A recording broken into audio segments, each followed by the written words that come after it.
Осымен бітті. 10 жыл бұрын қызметтік карьерасын жақсы бастаған Арман тұңғиықтан бір-ақ шығады деп кім ойлаған. Алайда бәріне кінәлі өзім. Ашкөздіктің кесірінен теріс жолға түсіп өз түбіме өзім жеттім. Не үшін? Лас ақшаның соңынан кеттім әрине. Енді жауап беретін уақыт келді. Жақсы қызметі, мамық креслосы бар адамға бұдан артық не керек? Қу дүние ғой көз байлаған. Қылмыстық топтардың әрекетін жасырып, салдарын ойламадым.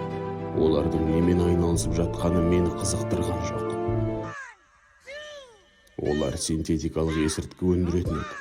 Кристалдар, жылдамдық, жуынуға арналған тұздар тағысындағы. Олар синтетикаға тәуелді болып, құрдымға кетіп бара жатқанда мен өмірден ләззат алып жүрдім. Қалағанымның бәрін істедім, дәл осылай жалғаса береді деп ойладым. Бірақ одан соң өзімді ешқашан кешіре алмайтын жағдай орын алды. Дәл қасымда сұмдық болып жатқанын қалай байқамағанмын. Біреудің көлеңкелі бизнесі менің жеке трагедиям айналды. Бұл атың өшкір қанша адамды құрдымға кетірді. Бәрінен бұрын өзімнің жалғыз інім есірткінің құрбанын айналып жатқанын білгенімде құтқара алар ма едім? Дәрігерлер артық мөлшерде тұтынған дейді. Мен бұған тек өзімді кінәлаймын.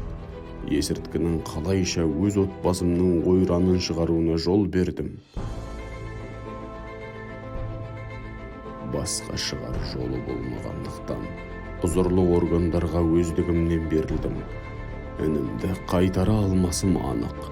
Алайда мен өзімді қайта тәрбиелеп, ең болмағанда айналаға зияны тимейтін адам бола алам. Қолымнан келеді.